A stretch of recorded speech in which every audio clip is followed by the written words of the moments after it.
Don't worry, no one will remember what you did here anyway. Those words hung in the air as I sat in Scott's fancy office, looking at the severance papers I had just signed. 6 years of working 80-hour weeks, all finished with a digital signature and one careless remark. I kept my face calm, even though my chest felt tight. "Thank you for the opportunity," I said as I stood up from the chair. "Staying professional to the end. That's who I am." Julie Baker, Senior Systems Engineer. Well, former Senior Systems Engineer, as of 5 minutes ago. Scott Wolf, our smooth-talking CEO, didn't even glance up from his laptop. The sunlight from the tall windows shone on his perfectly styled hair. Those windows were added after our series of funding, $20 million to help grow the company I helped build from the ground up. I walked past rows of engineers who didn't know I wouldn't be coming back tomorrow. Some were working on the very code I had written during endless late nights. That code was the foundation of our entire product. I created the system architecture back when we were still in that old, hot warehouse with no air conditioning, typing through sweat just to keep the project moving. Heading out early? Aaron asked from his desk. He was one of the new hires and had no clue what was going on. "Something like that," I replied, forcing a smile. I packed my few personal things quickly. A small plant, a photo of my sister's family, and a coffee mug. That was it. After 6 years, everything I had left fit into one canvas bag. I'd given the rest to this company. While I waited for the elevator, I felt a cold shiver run down my back. What Scott said about no one remembering my work wasn't just rude, it was wrong. My work is all over that system. The documentation follows my personal style, with notes that only I truly understand. I had always meant to write a full guide for the system I built, but I kept putting it off for more urgent work. It had been on my to-do list for 4 years. The elevator doors opened, and I stepped in. As they closed, I looked one last time at the office that had felt like my second home. A thought hit me. They really didn't understand what they had just done. I wasn't angry. Not yet. But I suddenly realized how much I was worth, and I remembered exactly where all the important files were. The original drafts, version logs, and emails about our system that had my name on them. My dad was a smart engineer too. Back in the 95S, he created a game-changing battery system. But when his company went public, they forced him out and erased his name from everything. I promised myself I'd never let that happen to me. Yet here I was, 31 years old, walking away from Quantum Shift with nothing but a severance check and a non-disclosure agreement. I had read the NDA carefully before signing. It protected their company secrets, but not my personal notes or the files I had already sent to my lawyer. I saw this coming 4 weeks ago. The quiet talks behind closed doors, the sudden meetings, and the way Scott started showing Tyler, the new engineering consultant, off to the investors. It wasn't paranoia. I was just ready. On my drive home, I called my lawyer, Lauren Bell. "I've been let go," I said. "They're bringing in someone with more experience." "I see," Lauren replied calmly. "And the severance?" 7 months pay. Standard NDA. Nothing about intellectual property, except what's already in my contract. "Smart girl," she said, and I could hear the smile in her voice. "The files you sent me look solid. Let's meet tomorrow to go over your options." The next day, I didn't feel the usual urge to check work emails or Slack messages. Instead, I slept in until 10 a.m. for the first time in years, made a proper breakfast, and drove to Lauren's office. I felt strangely free. She had my documents spread out across her conference table, system diagrams, version logs, emails proving my work. Most important of all, proof that I was the one who built the custom login system that made Quantum Shift's product stand out from the rest. "You've been very detailed," Lauren said. "Most people don't keep records like this." "My dad always told me to keep proof," I replied. "So, what do you want to do with all of this?" she asked, motioning to the pile of documents showing 6 years of my work. I sat down and thought. I wasn't someone who wanted revenge.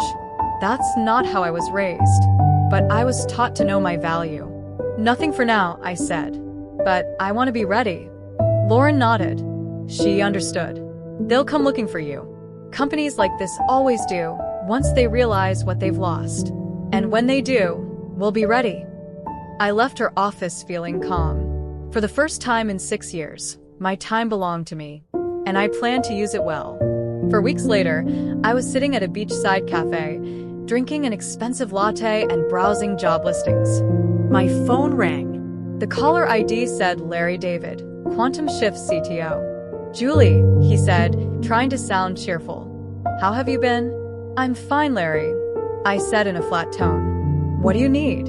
"Well, the team is working on the next release, and they have some questions about the architecture you built. I was hoping you might have time for a quick consultation." I took a slow sip of my coffee. Consultation, an interesting choice of words. "I don't think that would be appropriate, considering how I left," I said calmly. Larry hesitated. "Look, Julie, we're willing to pay you for your time. Scott may have acted too quickly." "Too quickly?" I repeated. "Is that what we're calling it?" There was silence. "The documentation is a bit specific," he said. I almost laughed. Specific was a nice way of saying that no one could understand my notes. Yes, I documented everything, but in a way that made sense only to me. "I'm really busy right now," I said. "Maybe Tyler, with all his experience, can figure it out." "Julie," Larry began, but I cut him off. "I wish you all the best, Larry." "Really?" I ended the call. A few seconds later, my phone buzzed with a text from him. "We can double your consultation rate. Please reconsider." I put my phone down without replying. Let them worry for a while. That evening, while I was cooking dinner, I got an email from Adam Driver, one of the junior engineers I had mentored. The subject line said, "You won't believe this." Adam had always appreciated me. I'd helped him when others didn't have time. The message was short. "Julie, everything's falling apart here. Tyler doesn't understand your authentication system. For clients are having major problems after the latest update. Scott is blaming the engineering team, but we all know it's because no one can figure out your architecture. Larry is freaking out. Just thought you should know. We miss you." I sat down at the kitchen counter and stared at the email. I didn't expect things to fall apart this fast. Part of me felt bad for the team. Most of them were good people in a tough spot. But another part of me, the part that remembered Scott's smug face, felt a little satisfaction. Then my phone rang again. It was Lauren. "I just got a call from Quantum Shift's legal team," she said. "They want to talk about a consulting deal." That surprised me. Things were clearly falling apart faster than I thought. "They're having some technical difficulties," Lauren added, sounding amused. "What should we do?" I asked. "I say let them sweat a little longer," she replied. "The more desperate they are, the stronger your position." As I hung up, I felt something shift inside me. For the first time, I realized I was the one in control. This wasn't about getting even. It was about being recognized for the work I had done. And it looked like that moment was finally here. By the 5th week after I left, the calls came more often. Larry, Tyler, even Adam, sending quiet messages asking for help. I kept my distance. When I did reply, I gave vague answers. While they scrambled, I stayed busy. I met with 3 rival companies not to get a job, but to see what else was out there. I wanted to understand my value in the market. Then, on a bright Friday morning, exactly 1 month after I cleared out my desk, Scott himself called. "Julie," he said, trying to sound confident. "I think we got off on the wrong foot. The board and I have been talking about your departure, and we believe there might have been a misunderstanding." "A misunderstanding? A misunderstanding?" I repeated, keeping my voice calm. "About what, exactly?" "About your value to the company," Scott said. It sounded like it was hard for him to admit. "We'd like to bring you back as a consultant to help with the transition." I almost said, "What about no one remembering my contributions?" But I held back. No need to show my cards so soon. "I'm not interested in consulting," I said, "but thank you for the offer." "Julie, be reasonable. We're offering a large consulting fee, 6 figures, for just a few weeks of work. I'm quite busy right now," I replied, repeating what I told Larry. "Best of luck with everything." I hung up before he could say anything else and called Lauren right away. "Scott just called," I told her. "He offered me a consulting role. 6 figures. They're getting desperate," Lauren said. but we need to be careful. Have you been keeping an eye on their product? I had. Quantum Shift's client dashboard was having major problems. It kept going down. Their support team on Twitter was working overtime answering complaints. The company's stock had dropped 25% in just a week. It's not looking good for them, I said. Perfect, Lauren replied. I've been digging around too. Did you know Scott claimed your authentication system as his own when talking to investors? I felt a cold chill run through me. What? I have a contact on their board. Scott has been taking credit for your work for years. The investors thought they were funding his ideas. They didn't realize you built the core system. That hit me hard. It was one thing to be pushed out, but stealing credit? That crossed a line. What's our next move? I asked, my voice firm. We wait one more week, Lauren said. Let things get worse for them. Then we send a formal notice saying you still own the intellectual property. Can we really do that? I signed an employment contract. Yes, but the contract covers work you did while working there. You built the first version of that authentication system on your own before you ever joined Quantum Shift. You still have the old GitLab repo with the dates to prove it. You brought it with you and improved it for them, but the core idea? That's yours. I thought back to those early days, working on weekends, coding in my apartment, building the system as a personal side project. That was before Scott even reached out to me about a job. And I remember telling him about it. When I was first hired, I told Scott about the system I had built, but he brushed it off like it didn't matter. Now, that choice might cost him a lot. So, we have leverage, I said slowly, starting to understand. We have more than leverage, Lauren replied. We have a legal claim. If we push it, we could shut their whole operation down. I leaned back in my chair, taking it all in. I had walked away from Quantum Shift feeling powerless. Now, everything had changed so much that I almost felt bad for them. Almost. 6 weeks after I left, things at Quantum Shift hit a breaking point. Their stock had dropped another 40%, and there were rumors online that clients were leaving. My phone had stopped ringing, a silence that felt more serious than the calls ever did. I was at home watching a documentary when the doorbell rang. I opened the door and was shocked to see Kelly Riley, the lead investor from Threshold Ventures, standing there. Ms. Baker, she said, looking serious. Sorry to show up like this, but it couldn't wait. May I come in? I hesitated for a moment, then stepped aside and let her in. Kelly had always been polite during investor meetings, but we'd never spoken alone before. I'll be direct, she said, sitting on my couch. Quantum Shift is in trouble, and I think you know why. I've heard there are some technical problems, I said carefully. Kelly gave me a sharp look. The authentication system is failing, and no one can fix it. Scott told us they had backup plans in case anyone left, but clearly, that wasn't true. I said nothing and waited for her to go on. What's even more troubling, she continued, is that we found out Scott wasn't honest about who led the technical work. He told us he was the one who designed the system and that you just helped carry out his ideas. I let out a bitter laugh. Is that what he said? Yes. But after reviewing everything, our technical advisors now know the truth. You were the real architect of the system. Scott lied about your role to get our investment. I took a deep breath. I'm not surprised, but I am disappointed. So am I, Kelly said. Threshold Ventures invested $20 million based on false information. That's why I'm here, Ms. Baker. The board has called an emergency meeting for tomorrow. She paused, then added, Scott doesn't know yet. I'm meeting with you because I believe you need to be at this board meeting, Kelly said. This caught me off guard. I had expected legal talks, not an invite to meet with the board. What exactly are you asking me to do? I said. I'm asking you to tell the truth, Kelly replied. Help us understand the situation and what options we have. In return, I promise your work will be fully recognized and valued. I thought for a moment. Thank you, Ms. Riley, I said. But my lawyer has advised me not to speak directly with Quantum Shift unless I have legal protection. Kelly nodded, not surprised. I understand. What if your lawyer joins the meeting? This isn't about secret deals, it's about being honest.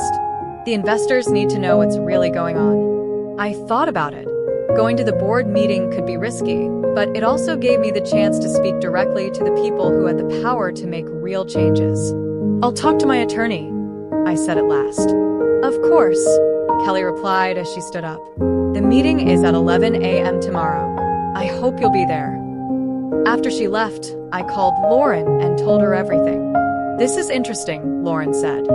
"Sooner than I expected, but it could work in your favor.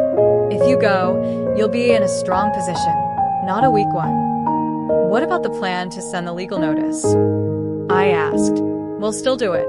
In fact, I think we should send it tonight so they know where you stand before the meeting."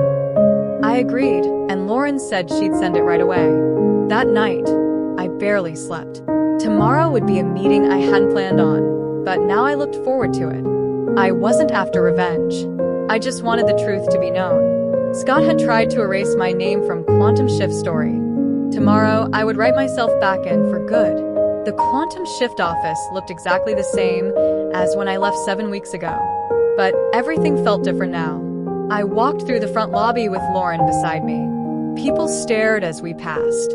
As I walked past, people whispered behind me all the way to the main conference room. The air felt heavy with tension when we walked in. Around the long table sat the board members, Kelly Riley, 3 other investors, and the company's top executives. Scott was at the head of the table, but his usual confident smile was gone. Larry, the CTO, looked exhausted, like he hadn't slept in days. "Miss Baker, thank you for coming," Kelly said, standing to greet me. "And this must be your lawyer, Miss Bell." "That's right," Lauren said smoothly, placing her briefcase on the table. "We got your invitation, and we're here in good faith. But I should mention that we sent a formal notice last night to Quantum Shift's legal team, saying Julie still owns some of the intellectual property." Scott's face turned red. "This is ridiculous. You signed a contract that clearly says all work belongs to the company." "I know what I signed," I replied calmly. "But the authentication system we're talking about was built before I started working at Quantum Shift.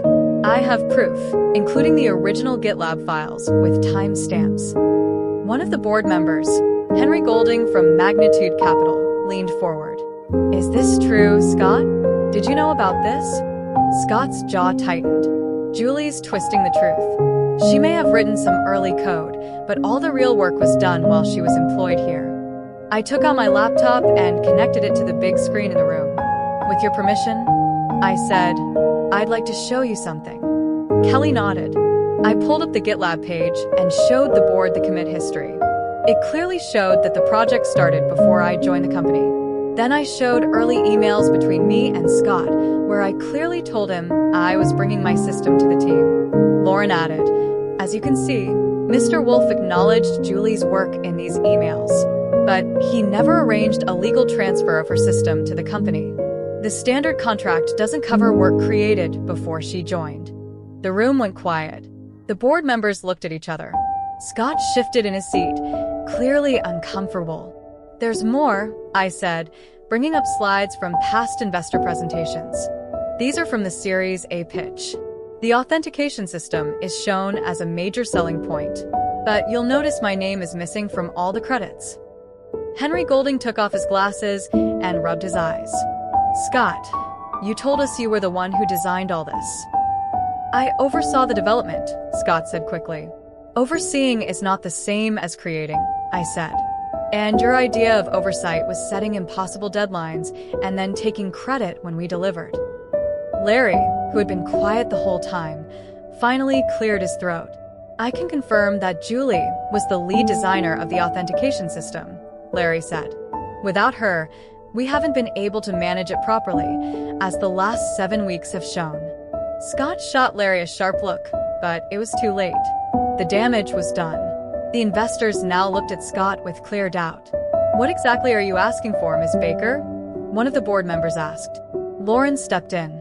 "My client isn't trying to bring down Quantum Shift. She still believes in the product she helped build, but she wants proper credit for her work, fair payment for her intellectual property, and a guarantee that her work won't be misrepresented again." "And if we don't agree to that?" Scott asked, clearly angry. "Then the legal notice we sent stands," Lauren replied calmly. Quantum Shift will be legally blocked from using the authentication system. Without it, your product won't work. Everyone in the room seemed to realize the seriousness of the situation all at once. Quantum Shift's $20 million valuation, its entire future, was at risk. And I, the engineer they once pushed aside, now held the key. The emergency board meeting went on for another 5 hours. As more facts came out, Scott's position grew weaker. The board, who had seemed unsure at first, began to believe what I was saying. The evidence spoke for itself. Henry Golding eventually asked for a short break. The board members left the room to talk privately. When they returned, Kelly Riley stood and spoke with new authority. After careful thought, the board has made some decisions, she said. First, we're making a leadership change right away. Scott, we respect what you've done in starting Quantum Shift, but it's clear there were serious misrepresentations under your leadership. Scott's face turned pale. You can't be serious. I built this company from the ground up. With Julie's technology, Henry Golding said. And that's something you chose to hide from us. Second, Kelly continued, we're offering Julie the role of Chief Technology Officer, along with a fair share in company ownership and full credit for her past work. My heart was racing. This was more than I ever expected. Also, she said, we're proposing a licensing agreement for the authentication system, including royalties from any future revenue it helps bring in. Lauren and I exchanged a look. This was nearly everything we had asked for. And finally, Kelly said, we'll release a public statement correcting the company's history, clearly naming Julie as the original creator of our core technology. Scott suddenly stood up. This is a mistake. You're handing the company over to someone who's holding it hostage. No, Scott, I said quietly. I'm not holding it hostage. I'm just making sure the truth is finally told. Henry Golding nodded. The board's decision is final. You can stay on in a smaller role as a strategic advisor, or you can leave. It's up to you. Scott looked around the room, searching for support, but no one met his eyes. He didn't say a word. He simply turned and stormed out, slamming the door behind him. In the quiet that followed, I realized something important. What I felt wasn't revenge. It was justice. 4 months later, I stood on a small stage at Quantum Shift's headquarters, speaking to our team and a few tech reporters. The company had changed a lot. Today is a big step forward. I began. With the launch of our new platform update, we're not just adding new features. We're rebuilding this company on honesty and teamwork. The authentication system I had once built alone was now managed by a team of skilled engineers. Everyone got proper credit for their work. The documentation was clear and complete, so the company would never again rely on one person's knowledge. After the event, Kelly came over with a warm smile. The investors are really happy, she said. User complaints are down 95%, and old clients are starting to come back. It's a team effort, I replied, truly proud of what we had achieved together. That's true, Kelly said, but your leadership made it all possible. Oh, and have you heard about Scott? I shook my head. Scott had chosen to leave the company instead of taking the smaller role the board offered him. He's trying to start another company, Kelly said, but it's been tough. Investors are hesitant. Word gets around fast in this business. I felt a quick, quiet wave of sympathy. I hope he learned something from all this. So do I, Kelly said. But some lessons come at a high price. Later that day, I received an unexpected email. It was from Scott. It was short. Julie, I owe you an apology. I should have respected your work instead of trying to take credit. The company is in better hands with you. Scott. I sat at my desk, thinking about what to say. In the end, I kept it simple. Scott, thank you for the apology. I wish you the best with your next steps. Julie, some lessons hurt the most but teach the most. This wasn't about forgetting the past. It was about finally telling the truth. And that was something worth fighting for.